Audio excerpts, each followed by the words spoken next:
Handle से आप लगाते हैं, देश की 26 सरकारी कंपनियां और बेची जाएंगी, 70 साल में जो भी बनाया था वो सब बेच डालेंगे, और मोदी जी सत्ता में ये कहकर आए थे मैं देश नहीं बिकने दूंगा। बिल्कुल ठीक बात है, ऐसा ही कहा था, मुझे भी याद है। मतलब देश में कुछ भी बिकने से नहीं बचने दूंगा, मोदी है तो यही मुमकिन है, स्टॉप सेलिंग इंडिया। नीचे इन्होंने एक ट्वीट को ट्वीट किया, वो ट्वीट डिसइन्वेस्टमेंट से रिलेटेड है, डिसइन्वेस्टमेंट का, ठीक है, क्लियर है। वेदर कवर इंडस्ट्रियल्स, धन्यवाद बहुत बहुत आपका कंट्रीब्यूशन के लिए। तो ये आप देखिए, डिसइन्वेस्टमेंट को लेकर इन्होंने बोला कि ये चीज़ें बेच रही है सरकार, अच्छी बात है, इसमें कोई दो राय नहीं है कि भारत सरकार डिसइन्वेस्टमेंट कर रही है, इसमें कोई दो राय नहीं है, ये बिल्कुल सच है, इसमें कहीं भी गलत नहीं है। लेकिन डिसइन्वेस्टमेंट को देश बेचना कहा जाता है क्या? डिसइन्वेस्टमेंट को देश बेचना कहा जाता है तो चलिए हम थोड़ा सा आपको एक सरकारी वेबसाइट पर ले चलते हैं। अपनी बात नहीं करूंगा मैं करूंगा तो गड़बड़ हो जाएगी, तो मैं सरकारी वेबसाइट पे ले जाता हूं। कौन सी वाली वेबसाइट पे ले जाऊंगा आपको? भारत सरकार के 3 शेर वाली। इस सरकारी वेबसाइट का नाम है department of investment and public asset management, ठीक है, DIPAM.gov.in दिखा रहा हूं मैं आपको, और करीब से दिखा देता हूं, ठीक है, भारत सरकार की वेबसाइट दिखाऊंगा साहब, इसके अलावा नहीं। अब मैं 2009 और 10 की बात करूंगा डिसइन्वेस्टमेंट की। क्या है? Past disinvestment. कौन से फाइनेंशियल ईयर के? 2009 और 10 के। 9 और 10 में किसकी सरकार थी? सोनिया गांधी सरकार थी, मनमोहन सिंह सरकार थी। कितने डिसइन्वेस्टमेंट हुए जरा मैं आपको दिखाऊं तो जरा देख लीजिए। NHPC का डिसइन्वेस्टमेंट हुआ, name of CPSES, NHPC, oil India limited, NTPC, rural electrification, NMDC। कितने हो गए? 1 2 3 4 5, एक साल में 5, ठीक है, सिर्फ 2009 और 10 में। चलिए अब मैं तो 2010 और 11 में आपको ले चलता हूँ, ठीक है, फाइनेंशियल ईयर 2010 एंड 11। ये भी कौन सी सरकार है? सोनिया गांधी सरकार, right. SJVN limited, engineers India limited, coal India limited, power grid corporation of India limited, MOIL और shipping corporation of India limited. ये बेच मारे इन्होंने। पहले कितने बेचे थे? 5, अब 6 7 8 9 10 11, कितने हो गए? 11। 2 साल में 11 पे पहुंच गई कहानी। चलिए थोड़ा और आता हूं आपके 11 और 12 में, वही सोनिया गांधी सरकार, मनमोहन सरकार।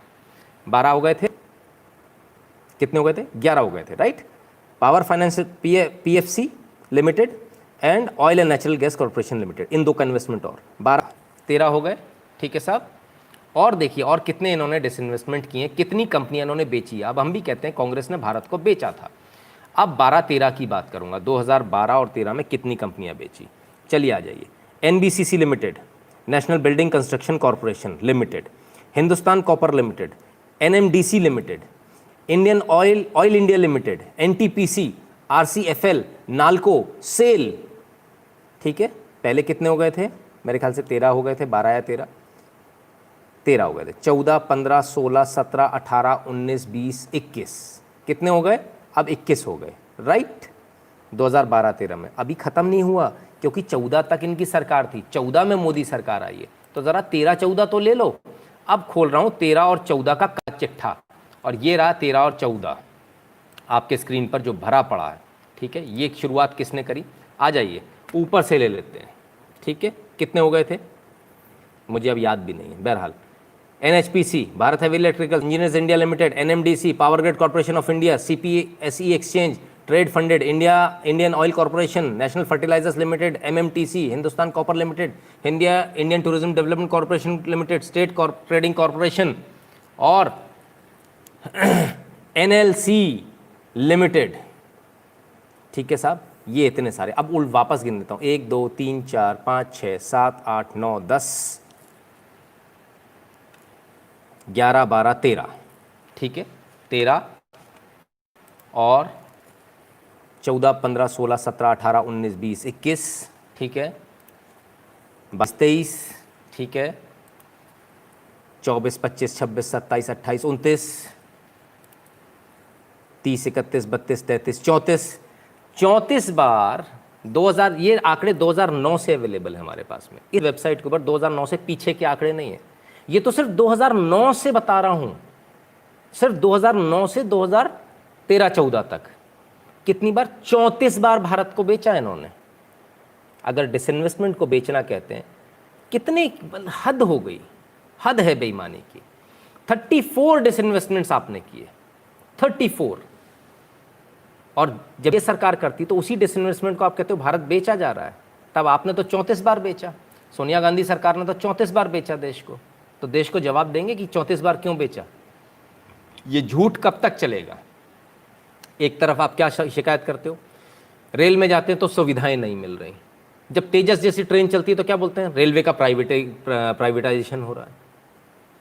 बीएसएनएल की सिम नहीं खरीदेंगे, खरीदेंगे जियो की सिम, लेकिन जिंदा बीएसएनएल चाहिए। कैसे हो जाएगा भाई, मेरे पैसे के टैक्स के पैसे पर मैं तो तैयार नहीं हूं। या तो आप बीएसएनएल की सिम खरीदो, या बीएसएनएल वाले अपनी क्वालिटी में इतना सुधार लाएं कि लोग उनकी सिम खरीदें। उन्होंने खरीदनी नहीं है, उनका रवैया बदलता नहीं है। आप सरकारी हॉस्पिटल में चले जाइए, वहाँ भी यही हाल है। जब सब जगह यही हाल है तो लोग क्या बोलते हैं, अरे यार इससे तो प्राइवेट में बड़ा अच्छा है। आप जाइए जियो के काउंटर पर और बस अंगूठा लगाना है आपको, और आपको सिम दे देता है और चालू हो जाती है। बीएसएनएल वाला एक दिन में भी चालू करता है सिम, तो भी एहसान दिखाकर करता है कि देखो मैंने तुम्हारी सिम जल्दी चालू करा दी। राइट, ये है। ऑयल इंडिया एनएचपीसी 2-3 बार आ गए। हाँ बिल्कुल 2-3 बार आएंगे सर, क्योंकि इसका 2-3 बार डिसइन्वेस्टमेंट हुआ है, एक बार नहीं हुआ है। जितनी बार हुआ, जितने फाइनेंशियल ईयर में हुआ उतनी फाइनेंशियल ईयर में दिखाया। और आज फिर से एनएचपीसी और इन सब का नाम आपको दोबारा मिल जाएगा, ऐसा नहीं है कि नहीं मिलेगा। क्योंकि स्टेक ऑफलोड जो होती है, सरकार की जो भागीदारी है, वो एक बार में पूरी खत्म नहीं करती सरकार, थोड़ा थोड़ा करके ऑफलोड करते। कभी 5% कर दिया डिसइन्वेस्टमेंट, कभी 10% कर दिया, सरकार को जब जितना डिसइन्वेस्टमेंट जरूरी लगता है। Right, so it is not कि एक ही बार होगा। ठीक है, तब जाना प्राइवेट में है इलाज कराने, सिम प्राइवेट चाहिए है, बैंक प्राइवेट चाहिए है, सब कुछ प्राइवेट चाहिए, तो ये सरकारी क्यों रखें फिर। जब हम सब कुछ प्राइवेट में ही जाना है, प्राइवेट में सुविधाएं अच्छी मिलती हैं, घर पे आके बैंक वाला खाता खोल देता है, आपके ऊपर उल्टे सीधे चार्जेस नहीं लगते, लगते हैं तो आप कंप्लेंट करते हो तो वापस आ जाते हैं। स्टेट बैंक में सुनवाई नहीं होती है, होता है ना आपके साथ, मेरे साथ भी हुआ है, ज़बरदस्ती का मेरे ऊपर डेबिट लगा दिया। ठीक है ना, तो ये तमाम सारी चीज़ें, जब ये सारी चीज़ें हैं, सरकारी स्कूल में बच्चे को पढ़ाना नहीं, प्राइवेट में पढ़ाना, तो फिर आखिर इन स्कूल को, बिल्डिंगों को, इन बड़े बड़े टेलीफोन एक्सचेंज को, इन बड़े बड़े बैंक्स को खोलने का फ़ायदा क्या है। क्यों इसके लिए हम लोग पैसा दे रहे हैं, इनकी तनख्वाहों के लिए क्यों पैसा दे रहे हैं, इसकी कोई आवश्यकता नहीं है। सरकार भी डिसइन्वेस्टमेंट इसी प्रक्रिया के तहत करती है। सुधीर द्विवेदी जी बहुत बहुत धन्यवाद आपका। तो जब ये डिसइन्वेस्टमेंट होता है, डिसइन्वेस्टमेंट को एक जामा आजकल जो व्हाट्सएप यूनिवर्सिटी वाले अनपढ़ जो पढ़ा रहे हैं, वो ये पढ़ा रहे हैं देश बिक रहा है। तो भाई देश 34 बार बेचा, 2009 से 2013-14 तक 34 टाइम्स। और ये मैं नहीं कह रहा हूँ, अगर आपको मेरे आंकड़ों पर कहीं से भी शक है तो आप कुछ मत कीजिए, आप इस सरकारी वेबसाइट पर चले जाइए, और ये इस वेबसाइट को अच्छे से दिखा देता हूँ, देख लीजिए, dipam.gov.in। ठीक है, उसमें आपको सब कुछ, सारे आंकड़े मिल जाएंगे। चिराग जी बहुत बहुत धन्यवाद आपका। क्लियर है, बिल्कुल क्लियर है। आप लोगों को जो बेवकूफ़ बार बार बनाया जा रहा है उसमें समझ में आ रहा है क्या हो रहा है क्या नहीं हो रहा है। ठीक है, और ये जो सारी चीज़ें हैं, डिसइन्वेस्टमेंट इसलिए नहीं होता कि हमको इसको प्राइवेट कर देना है, बेच देना है। इसका मतलब ये होता है हमें इसकी कार्य कुशलता बढ़ानी, कार्य क्षमता बढ़ानी। पीपीपी पे जाती हैं चीज़ें, पब्लिक प्राइवेट पार्टनरशिप। ठीक है ना, उस पर जाती हैं चीज़ें। कोई बेच नहीं रहा, कुछ नहीं बिक रहा है, सड़कें कोई बिक नहीं जा रही, जो सड़कें बन रही हैं जिन पर आप चलते हैं। आप एक बात बताइए, सरकारी सड़कें थी तब कैसे चलते थे? 300 किलोमीटर चलने में कितना समय लगता था आपको? 10-10 घंटे लगते थे। आज एक्सप्रेसवे बन गए, आप टोल देते हो, प्राइवेट हैं वो, आप टोल देते हो, लेकिन आप कितनी स्पीड पे चलते हो? 120, 140। वो 300 किलोमीटर चलने में जिसमें आपको 10 घंटे लगते थे, आज कितने लगते हैं? 3 घंटे, 3.5 घंटे, ज़्यादा से ज़्यादा 2.5 घंटे में भी हम लोग कवर करते हैं।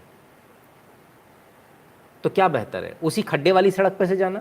तो फिर ये एक्सप्रेसवे से क्यों जाते हो? अगर आपको एक्सप्रेसवे चाहिए तो आपको डिसइन्वेस्टमेंट करना ही पड़ेगा, आपको प्राइवेट ऑपरेटर्स लाने ही पड़ेंगे, आपको प्राइवेट हाईवेज बनाने ही पड़ेंगे, जो कि 20 साल बाद वापस सरकार के पास आ जाएंगे। आप टेंशन मत रखो, वो जीवन भर नहीं रखने वाले हैं।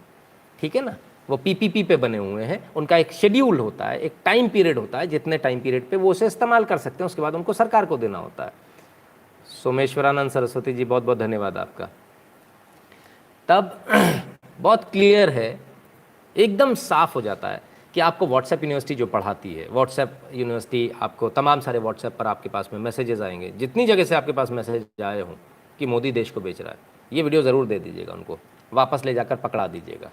ठीक है ना, उनको भी ज़रा समझ में आ जाए कि भाई देश की जनता बेवकूफ़ नहीं है। यहाँ बहुत सारे लोग हैं जो डिसइन्वेस्टमेंट का मतलब भी समझते हैं और जो डिसइन्वेस्टमेंट के पुराने आंकड़े भी दिखा देते हैं, और वो भी सरकारी वेबसाइट से। ये हम नहीं कह रहे, ये जो वेबसाइट है ये हमने नहीं बनाई, ये वेबसाइट भी कांग्रेस सरकार ने बनाई है। 2009 से इसके आंकड़े हैं, हमारी बनाई हुई नहीं है कि मैंने घर पे नहीं बना दी, ठीक है ना। तो इसको भी बहुत क्लियरली समझने का प्रयास कीजिए।